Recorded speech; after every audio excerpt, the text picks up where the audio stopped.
O estudo dos mandamentos, os irmãos devem lembrar, está dividido em 4 partes. Vamos ver se a gente lembra.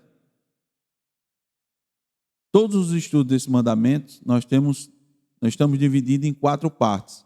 Um pouco à exceção do 4º mandamento, que a gente se delongou mais.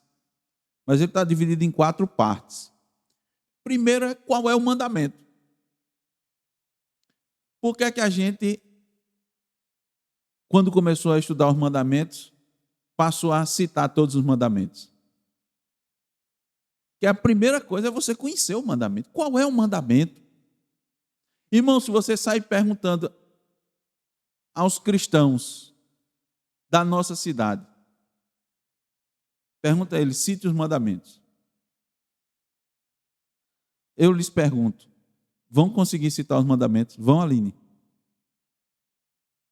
Alguns, muito poucos.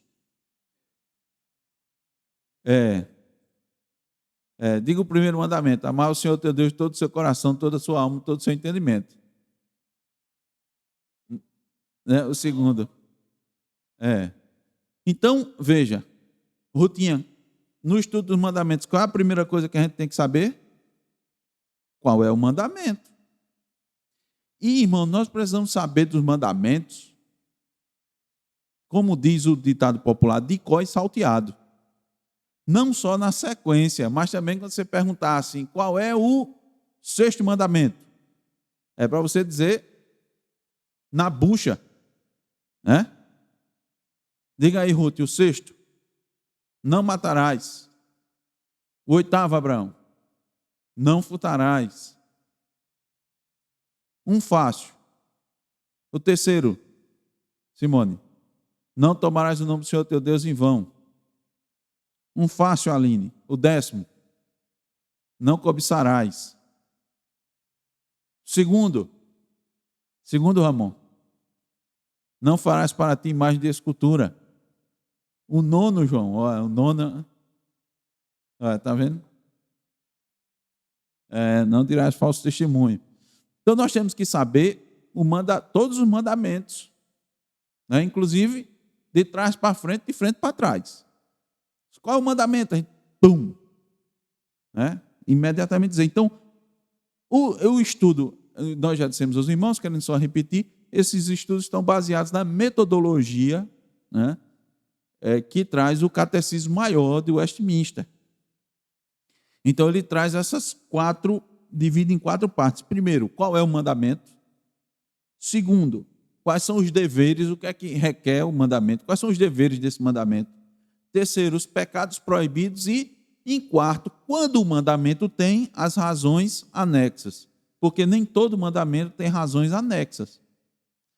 Então, no caso do 3º mandamento, nós já citamos o mandamento, nós já vimos os deveres exigidos, nós vimos em 5 partes os pecados proibidos. Muitos são os pecados, são proibidos nesse mandamento. Coisa que a gente nem imaginava, sonhava que se cometia, né, contra esse mandamento. E agora nós vamos ver as razões anexas a esse mandamento. Então, vamos citar todos novamente o 3º mandamento. Não tomarás o nome do Senhor teu Deus em vão, porque o Senhor não terá por inocente o que tomar o seu nome em vão. Amém. Oremos. Senhor Deus, mais uma manhã bendita, manhã bela. Todo o teu dia, Senhor, é bonito, todo o teu dia é belo. É belo porque ele anuncia a ressurreição do teu filho.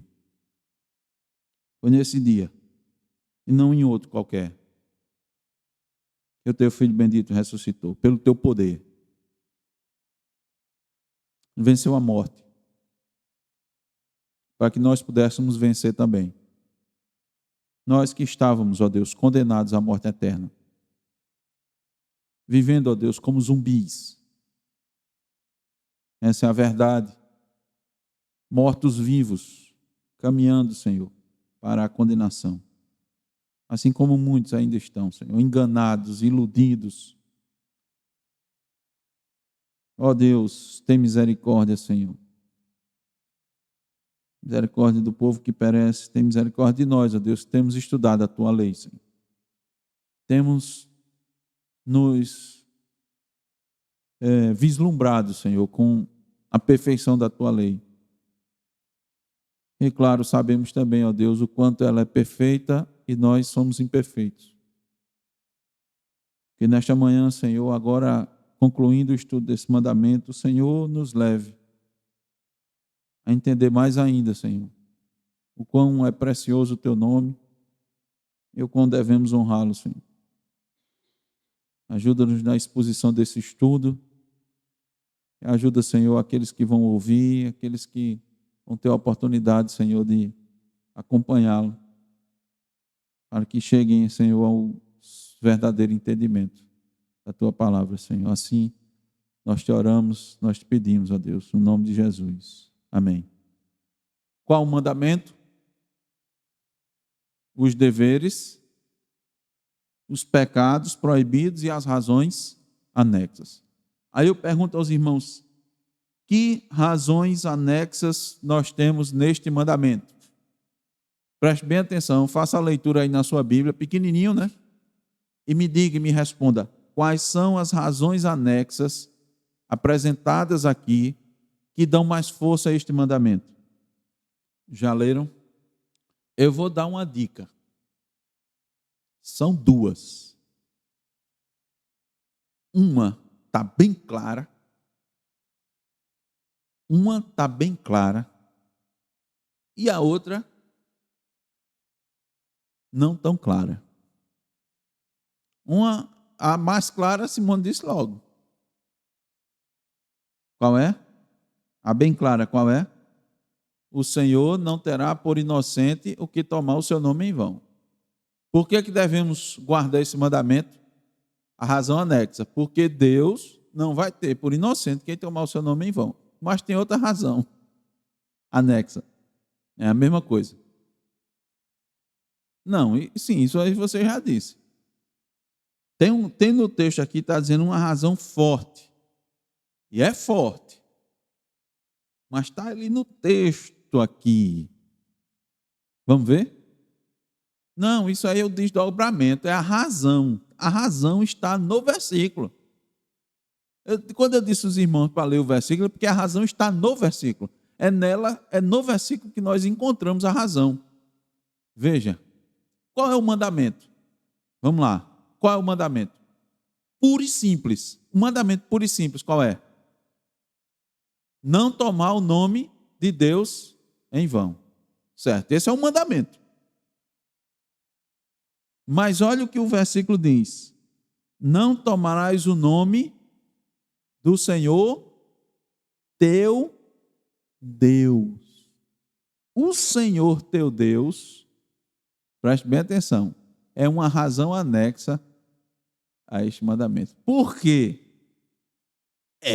Porque, veja, o mandamento, ele deixou claro que o mandamento é não tomar o nome dele.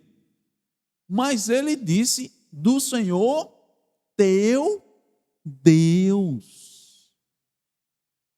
Do Senhor teu Deus.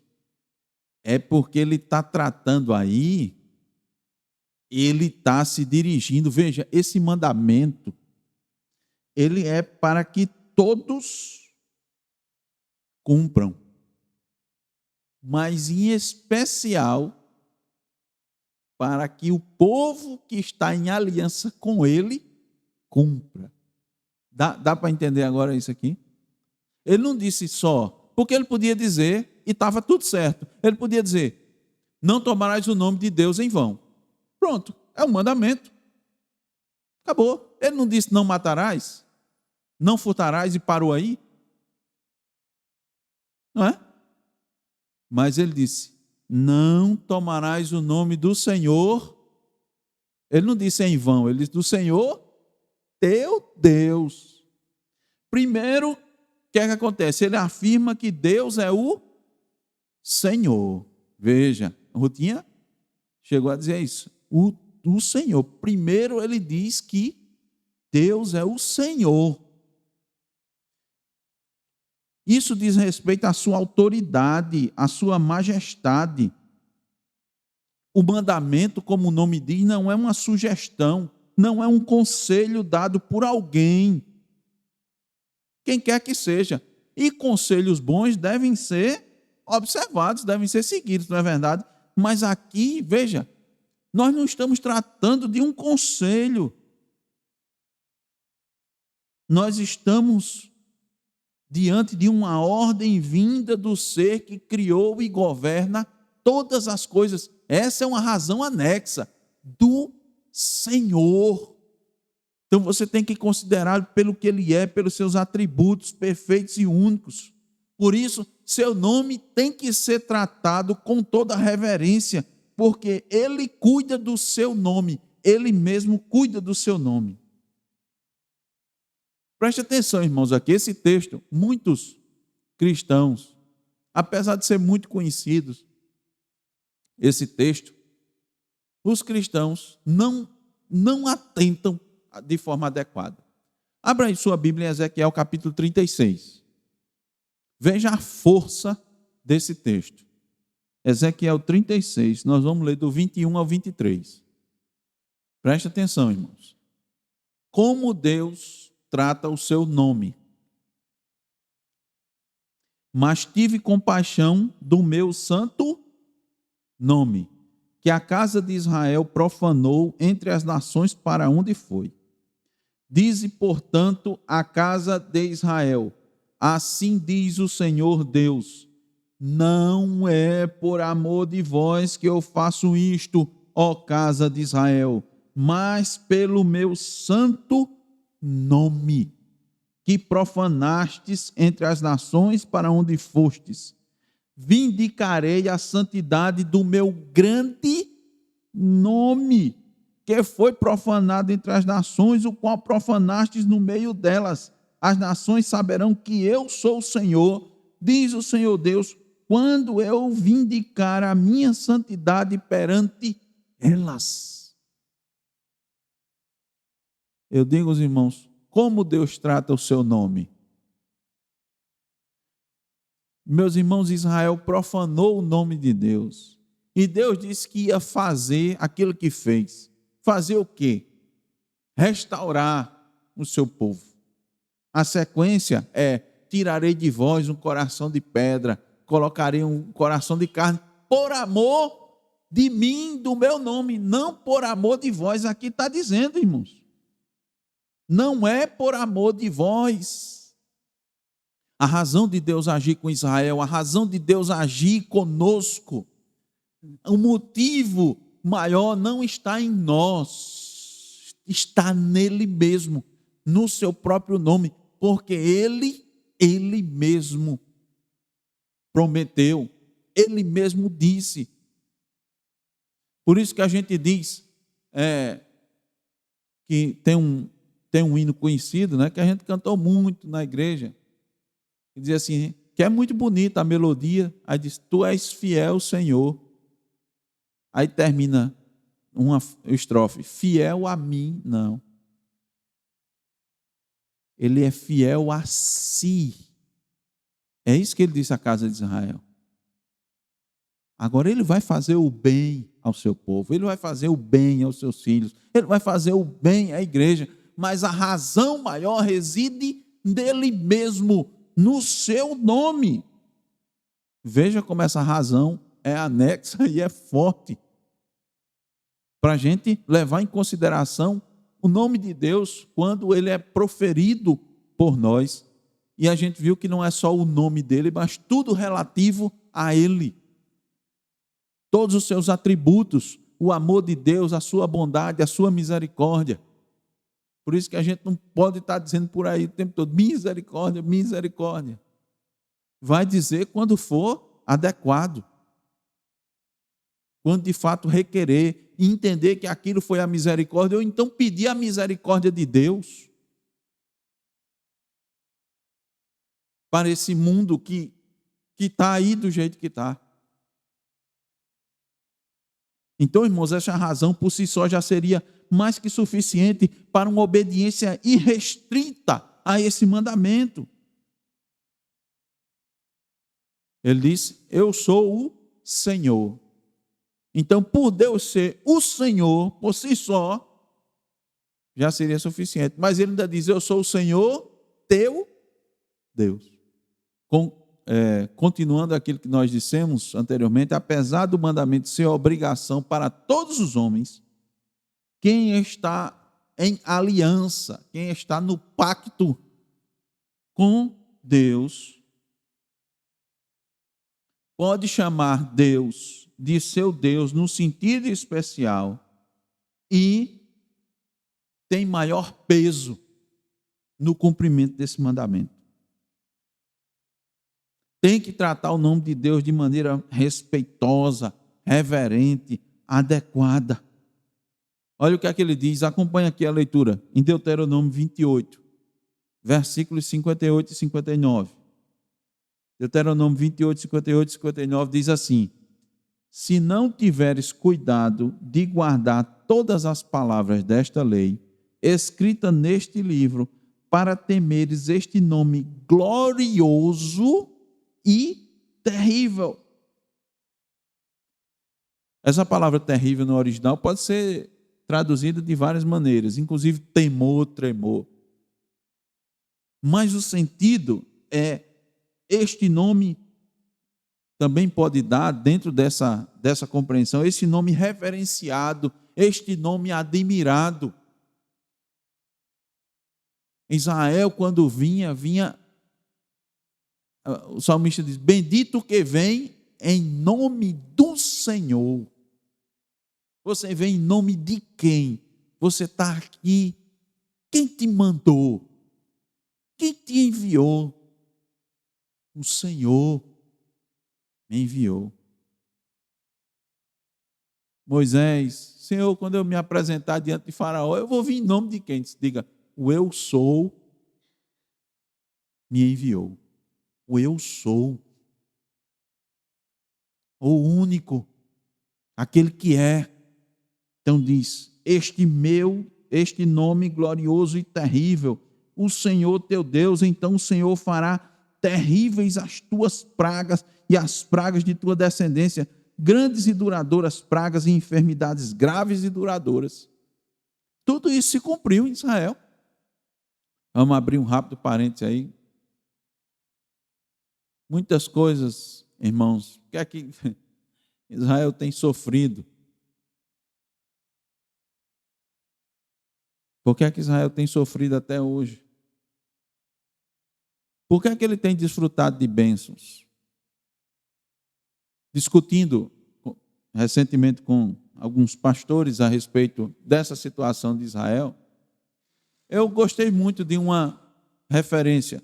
Transmiti para os irmãos, né, em algum grupo, as orientações, motivos pelos quais Israel, tanta coisa acontece, e as pessoas ainda acham, né, tem pastor aí escrevendo livro, defendendo, que é pastor conhecido e tal, que Deus ainda tem um plano especial para Israel. Irmãos, Deus não tem duas noivas. Deus só tem uma noiva. A maneira como estão tratando Israel aqui é como Deus tivesse duas noivas. Eu estou cuidando de uma, mas eu tenho outra. Eu tenho ainda uma coisa especial com outra. Deus tem com a sua igreja. E por que ele desfruta de tantas coisas? Porque ele desfruta de coisas ruins? Porque fez decisões erradas no passado.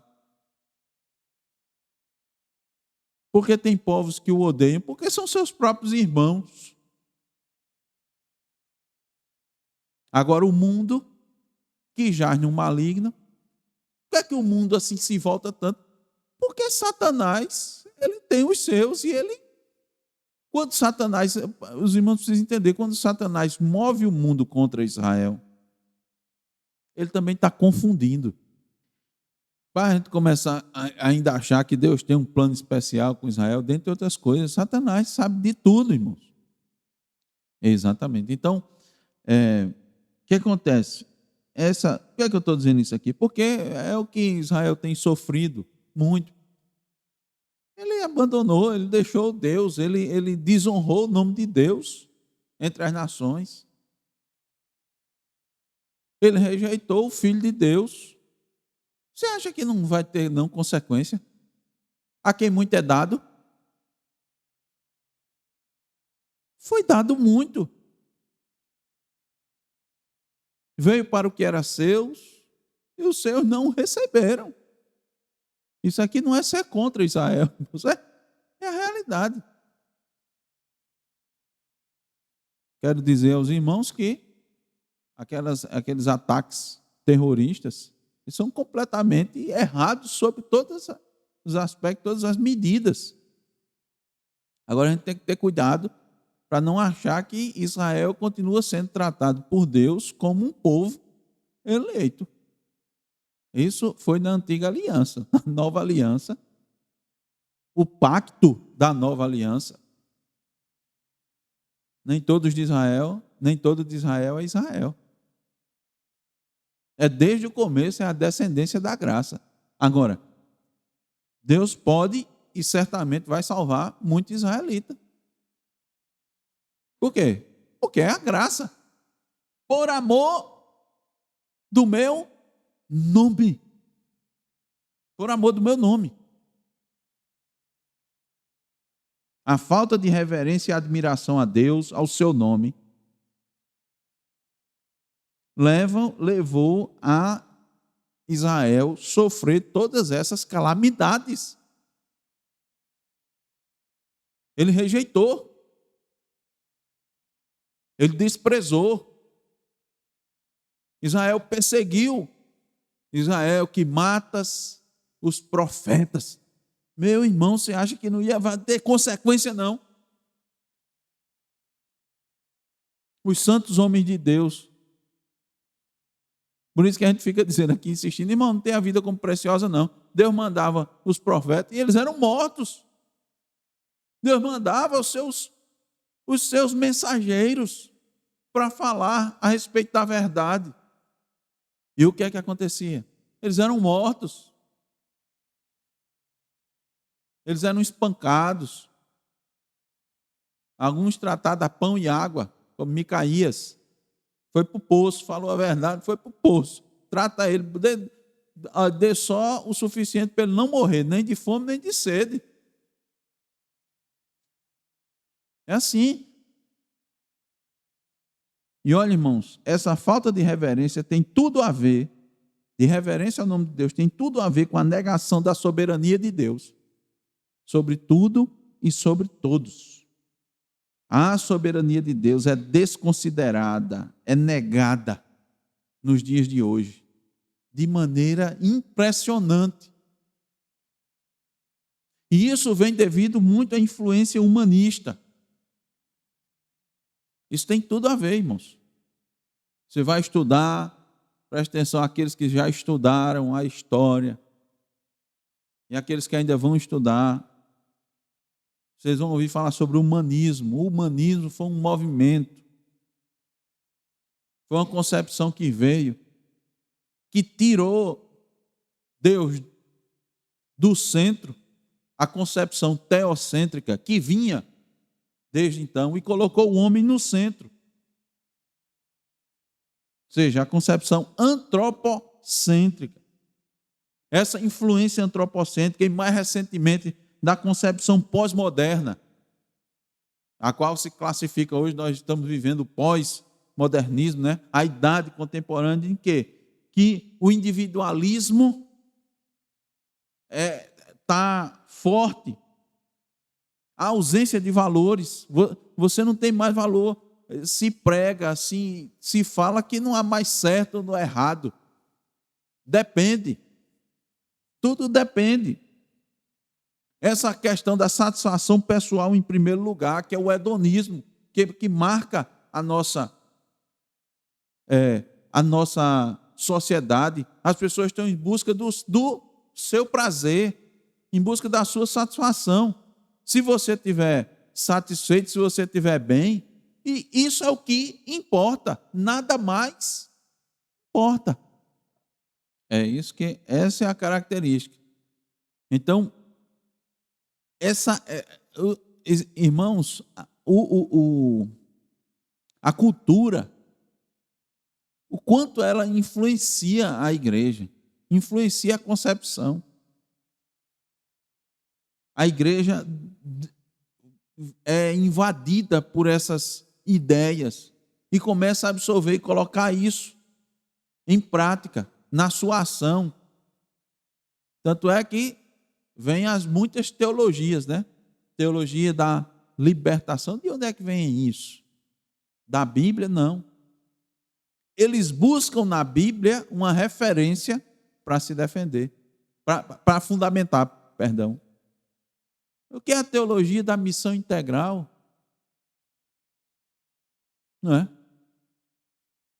Vem tudo desses movimentos. Ele não vem da Escritura. Ele não vem. E aí, o que é que nós temos? Tem que negar a soberania, porque o homem, quando você nega a soberania, o homem fica como protagonista, fica no centro. O homem começa a determinar a sua história. O homem começa a escrever a sua história. É isso que as pessoas querem. Querem mandar, querem determinar o seu destino. Aí o que é que eles querem? Eles não querem um Deus soberano, eles querem um Deus sentimental. Eles querem um Deus paz e amor. Um Deus amor e bondade. Um Deus pronto para atender às suas demandas. Com esta concepção de Deus, não se imaginaria que Deus ia ficar indignado quando as pessoas tomassem seu nome em vão. Quando dissesse assim, o cara lá de cima. Aí disse, não, rapaz, isso aqui é uma referência a Deus. Você tem que entender que isso é uma forma que a pessoa está dizendo, está chamando Deus, é o cara lá de cima. Que é isso? Que forma mais desrespeitosa para se dirigir, se referir a Javé, Yavé, o Deus dos exércitos, o seu glorioso nome, o seu majestoso nome, o grande arquiteto do universo. Gadu, não é assim? Que grande arquiteto. Ele não é arquiteto só não. Ele é o Criador. Ele não só arquitetou, pensou, ele executou e ele governa. Ele é o soberano. Mas as pessoas não querem Deus como soberano. Então, a negação da soberania de Deus implica necessariamente na quebra desse mandamento. Porque a ideia de Deus fica distorcida daquilo que é verdadeiramente revelado nas Escrituras. Deus é o Deus soberano. E, da mesma forma, é deturpada a relação pactual de Deus com o seu povo. Muitos cristãos, irmãos, mesmo que não admitam claramente, creem na paternidade universal de Deus, na irmandade universal dos homens. Então, Deus é Pai de todos. E todos são irmãos. Todos fazem parte da família de Deus. Mas o ensino bíblico é o quê? Que Deus tem um povo separado. Ele separou. Ele escolheu. Nós já estudamos, vimos em 1 de Pedro 2,9, vós, porém, sois raça eleita, sacerdócio real, nação santa, povo de propriedade exclusiva de Deus. Porque Deus tirou um povo para si com um propósito, com um objetivo. Por isso, irmãos, exatamente por Deus ser Deus, Ele não deixa escapar do seu justo juízo os que quebram esse mandamento. E Ele faz exatamente isso por causa da honra ao seu nome. Ele faz isso por causa da sua autoridade. Deixa eu lembrar os irmãos, preste bem atenção aqui. Preste atenção às crianças. Esse exemplo. Os jovens, os adolescentes. Preste atenção a esse exemplo. Vou ler para vocês como se comportavam os filhos de um sacerdote. Sacerdote. Um homem de Deus. Está lá em 1 de Samuel. Começamos com o capítulo 2. O versículo 12 diz assim: Eram, porém, os filhos de Eli, filhos de Belial, e não se importavam com o Senhor. Eles eram filhos do sacerdote, mas filho de Belial é filho do diabo. Não se importavam com o Senhor, não se importavam com o santo nome do Senhor. Não estavam nem aí com o nome do Senhor. Eles queriam o quê? Satisfazer seus próprios desejos. Olha lá, versículo 17. Era, pois, muito grande o pecado destes moços perante o Senhor. O que eles faziam era muito abominável. Pecados de consequências graves, porquanto eles desprezavam a oferta do Senhor. 22. Era, porém, Eli já muito velho, e eu via tudo quanto seus filhos faziam a todo Israel, e de como se deitavam com as mulheres que serviam à porta da tenda da congregação. Não bastasse pegar as ofertas, eles se prostituíam. Versículo 24. Ele dizia: Não, filhos meus, porque não é boa a fama esta que ouço, estás fazendo transgredir o povo do Senhor. Ele dizia a seus filhos. Aí Deus vai até Samuel. Eli era o sacerdote, Samuel, os irmãos sabem, foi entregue pela mãe Ana para servir ao Senhor como oferta, uma vez que Ana era estéril, e ela fez um voto ao Senhor e disse: se o Senhor me der um filho, eu vou dedicá-lo ao Senhor. E assim ela o fez. Quando ele desmamou, estava grandinho, ele entregou para Eli. E Deus falou com Samuel e disse: naquele dia suscitarei contra Eli tudo quanto tenho falado com respeito à sua casa. Começarei e o cumprirei, porque já lhe disse que julgarei a sua casa para sempre, pela iniquidade que ele bem conhecia, porque seus filhos se fizeram execráveis. E ele os não repreendeu. 1 Samuel 3, 12 e 13. Execráveis. Eles se tornaram de uma situação em que não há mais solução, e a solução é eliminar. Eles se tornaram... Pronto, aí o que aconteceu? 1 Samuel 4, 11. Filisteus vieram, foi tomada a arca de Deus, e mortos os filhos de Eli, Ofni e Finéias. Deus disse: eu vou dar um fim a eles. E os irmãos sabem o que aconteceu com Eli, né? Quando soube da notícia, caiu da cadeira,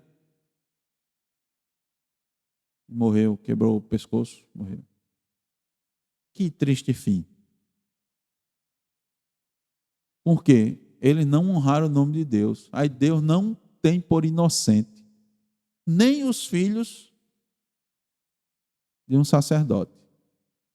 Filho de crente não se confie nos pais. Filho de pastor não confie no pastor, não. Filho de Eli, 2, Deus eliminou. Por quê? Porque desprezou o nome do Senhor. Mas você acha que Deus vai tomar por inocente? Não, não toma. Ninguém. É um grande pecado tomar o nome de Deus em vão. Embora o mundo não considere isso nunca a quebra do mandamento. Nunca que isso seja pecado. Agora, claro que é possível tomar o nome de Deus em vão em graus maiores e menores. É claro. Nós estudamos, lembra que nós estudamos? O escárnio, que é o menosprezo, a injúria ou qualquer forma de calúnia. Isso é uma ação deliberada, é gravíssimo. É bem diferente daquele que toma o nome de Deus por um mau costume, como a gente viu, fica dizendo o tempo todo, vige, né? Ou meu pai, ou misericórdia, né? Então, você não pode comparar o grau de profanação que é você fazer isso, ou então você escarnecer de Deus, da palavra de Deus, menosprezar o que Deus diz na sua palavra, menosprezar os mensageiros de Deus. Porque quando ele menospreza o mensageiro, ele está menosprezando primeiro a Deus que enviou aquele mensageiro. É lógico que Deus vai tomar isso em muito mais consideração do que todos os dois quebram o mandamento, mas as consequências são muito maiores. A grande questão, irmãos, é que nos dias de hoje, as pessoas não têm mais nenhum entendimento, não têm mais nenhuma compreensão a respeito da quebra desse mandamento. Não tem. Eles não consideram que é algo errado. Tanto é que a gente vê aí a maneira como as pessoas, como o linguajar hoje em dia é obsceno, é irreverente. Não há temor. Revistas, jornais, pessoas, até que hoje em dia as pessoas dão entrevistas, mas não estão nem aí se usam ou não palavreado obsceno, vulgar, né? Se chama ou não palavrão, se referem às pessoas ou a Deus de forma desonrosa. Não tem. A nossa cultura, que é essa cultura pós-moderna, perdeu a influência cristã, que vinha de um respeito à lei de Deus. Não se tem mais. As crianças são cada vez mais indecorosas. Elas não têm mais respeito aos mais velhos. Antes uma criança tinha respeito, tinha temor de falar determinadas coisas para uma pessoa mais velha. Nem que fosse o temor de apanhar, né? Mas hoje em dia os pais nem batem mais. Se a criança fizer alguma coisa de errada, não usa a vara. A Bíblia diz, tem hora que precisa usar a vara. Tem hora que é necessário. Se ela atender sem precisar, ótimo. Mas a Bíblia diz, a estutícia está no coração da criança. E somente a vara da disciplina vai afastar dela. Tem hora que a criança, ela é obstinada. Ela é rebelde. Um pai que deixa a criança na obstinação, na rebeldia, ele está criando uma pessoa que vai fazer mal à sociedade, vai fazer mal à família e vai fazer mal a quem está por perto. Ele não vai ter temor algum. Ele vai desrespeitar. O que temos hoje, irmãos, é essa a realidade. E o pior de tudo é que temos muitas visões a respeito das Escrituras. Hoje em dia você tem mais visões críticas a respeito da Escritura do que uma visão respeitosa a respeito das Escrituras. É muita gente crítico das Escrituras. O crítico não da análise, da crítica, da compreensão, mas da reprovação. Hoje nós temos uma pluralidade enorme de visões interpretativas da Escritura, visão interpretativa dos mandamentos. Então não se interpreta mais o mandamento como ele é, mas assim em função da visão de cada um. Eu costumo dizer que hoje nós temos cristianismo para todos os gostos, porque o evangelho tem que se adequar às pessoas. O evangelho tem que se adequar às suas demandas, às suas necessidades, às suas escolhas, às suas preferências. O evangelho tem que se adequar à sua capacidade intelectual, à sua condição financeira, o seu status na sociedade. O evangelho tem que se amoldar a tudo isso. Então, bem, é um evangelho para ir para quem está assim, é um evangelho para quem está assado. A lei de Deus é assim, se interpreta nessa situação, nessa outra é assim, nessa outra é assim. Eu pergunto, em que Bíblia os cristãos estão crendo? Que tipo de Bíblia as pessoas estão lendo? A maneira como as pessoas se referem à Bíblia não parece ser a inerrante, infalível, inspirada, suficiente e autoritativa palavra de Deus. Por quê? Deus, porventura, deixou de prezar pelo seu santo nome? O nome dele deixou de ser glorioso e temível e terrível? Deixou de ser? Nunca. Então, por que ele não é mais honrado? Por que ele é desprezado? Por que ele é relativizado? Por que os mandamentos hoje não são mais como era anteriormente? Não terás outros deuses. Significa hoje diferente do que quando Deus deixou no Monte Sinai esses mandamentos. Não farás para ti imagem de escultura. Será que Deus estava se referindo apenas a ídolos esculpidos? Ídolos pintados? Era só isso? Não tomar o nome de Deus em vão. Será que é somente usar o nome de Deus numa piada, numa brincadeira? Lembrar-se do dia do sábado, hoje, tem menor importância do que na antiga aliança? Eu tenho que adequar a minha vida à palavra de Deus, ou a palavra de Deus, a lei de Deus tem que se adequar a hoje, a minha vida, a minha condição? E como fala alto, né, o quarto mandamento nesse sentido? Como fala? Como fala esse mandamento aqui? As brincadeiras, as piadas. Quando se refere a Deus, o quanto a gente tem que ter honra e respeito ao seu nome. Deus continua santo, irmãos. E se Deus continua santo como Ele é, seu nome continua santo do mesmo jeito. Ele não afrouxou o terceiro mandamento em função do tempo e da época em que vivemos. Todas as cláusulas continuam em vigor. Loucos, eu digo, são os que desprezam este mandamento, por achar ele algo de somenos. Não, adulterar, né? Não, adulterar, vai lá que seja, né? Mas, tomar o nome de Deus, né? Matar, não, matar, né? Matar. Adulterar hoje também já está assim, né? Nem causa mais nem espanto. Matar, é matar, né? Matar uma pessoa. Vai tomar o nome de Deus em vão, uma mentirinha. Por causa de quê? Do desprezo à lei de Deus.